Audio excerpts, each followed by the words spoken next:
Hello, Happy New Year to everybody. This is Professor Lieu. I am here to announce our January Art Dare.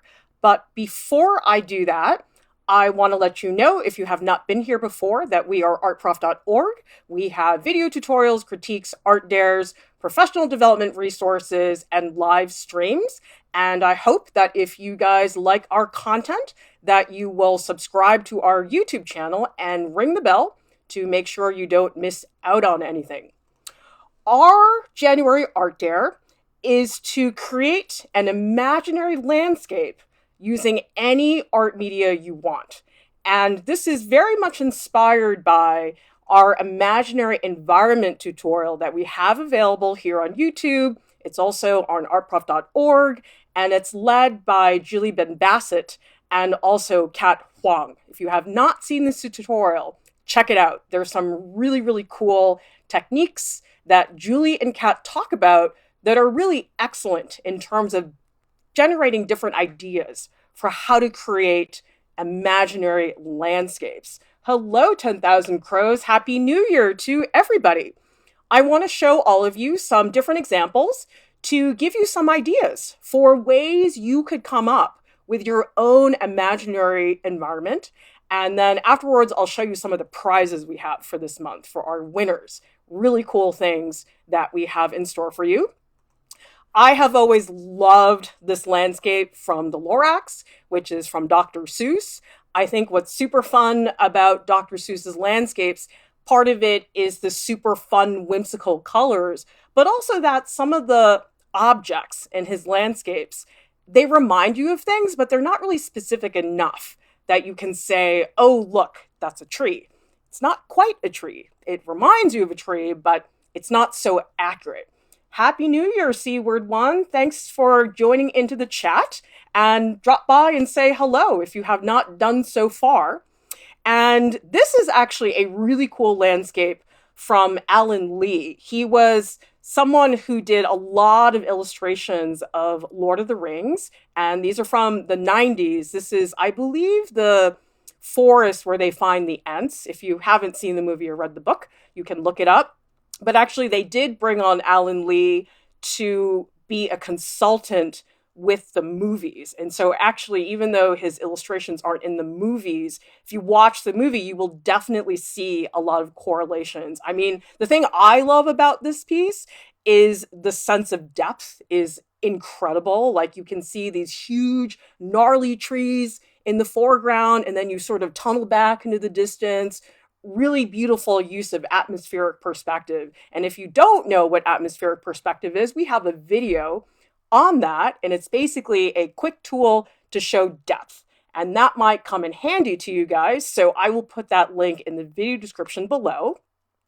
And actually, I think some of the most beautiful imaginary landscapes and backgrounds is matte paintings that were made for the movies.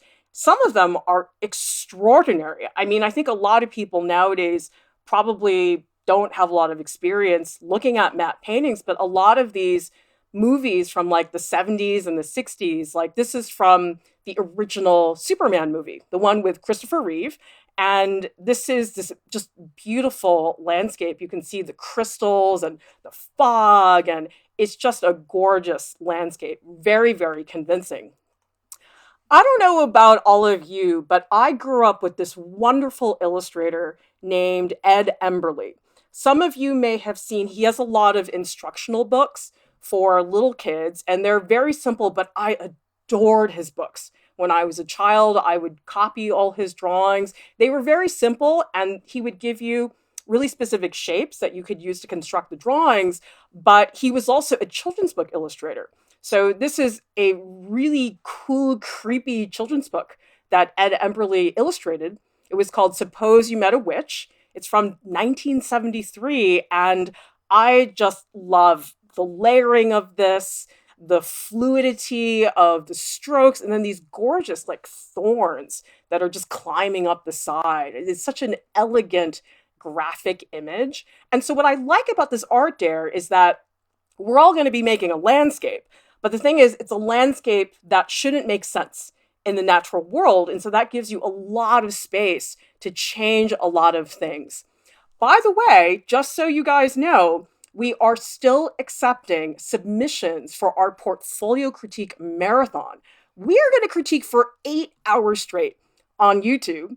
And if you want to get in on this, go to artprof.org. On the front page, there is a link that has all the submission information. Basically, you just make a one-time donation of $4. You submit your portfolio, and hopefully you will get your work looked at. So I really encourage you guys to do this because in theory, you can also purchase a portfolio critique. You can do that anytime you want.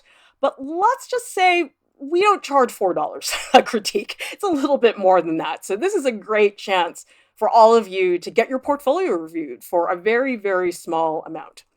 Okay, going back to some of these landscapes. This is a wonderful photographer named Sandy Skoglund. She's a contemporary artist. Some of you guys may have seen her work before. I've seen a lot of her work on like t-shirts, and she's sort of popular because her work is very surprising and surrealistic. And so this is a piece called A Breeze at Work. And so you see this office space, but you can see it's being taken over by these strange blue leaves. And so there's a lot of ways you can make a landscape imaginary. Like if we look at this landscape, it's not really that strange, except the color makes it strange. So having the blue leaves, having everything red, it doesn't have to be that dramatic to be an imaginary landscape. It can be a pretty simple change that makes it that way.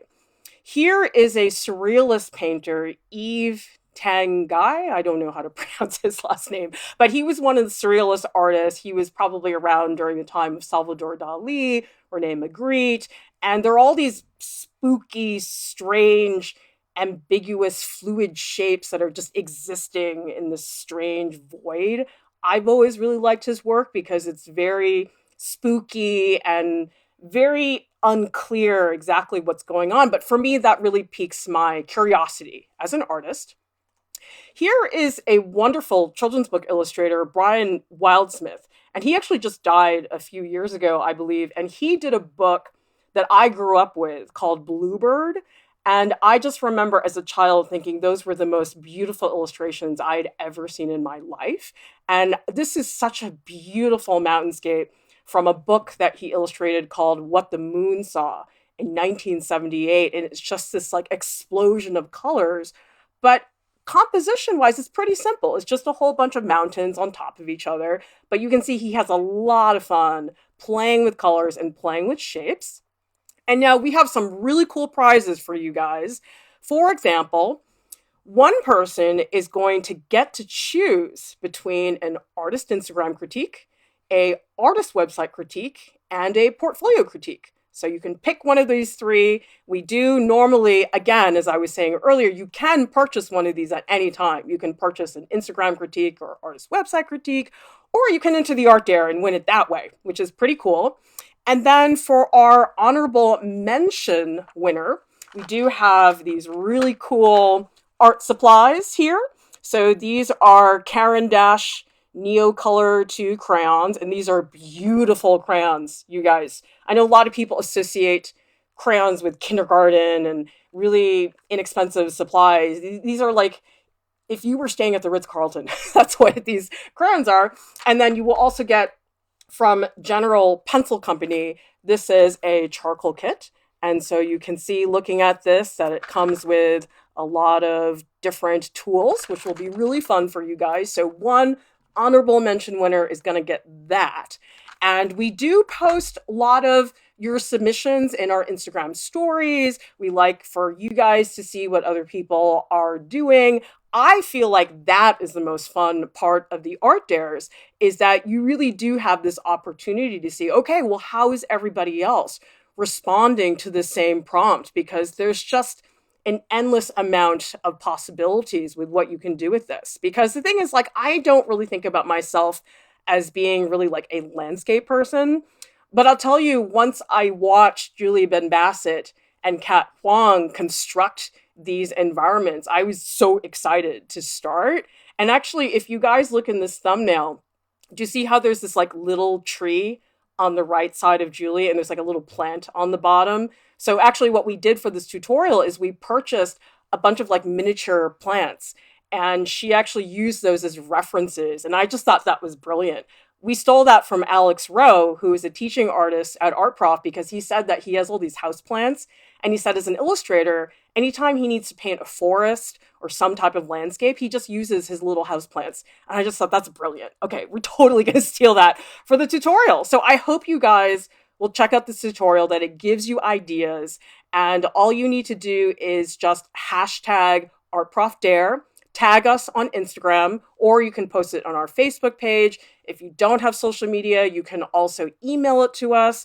And I would really advise that you guys go to artprof.org, Art Dares, because we do have a page that has all the information, stuff about the prizes, all the submission guidelines and stuff like that.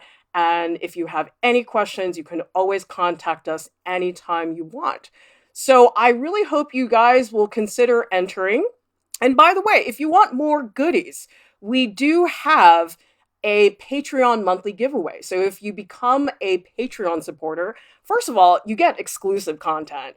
In fact, Jordan McCracken Foster, one of the teaching artists here at Art Prof, he just made this awesome video. I wish I could show it to you right now, but I can't because it's only for our Patreon users. And if you go to Jordan's Instagram, you'll get to see this beautiful, he's not really beautiful, he's just super cute, this super cute little character.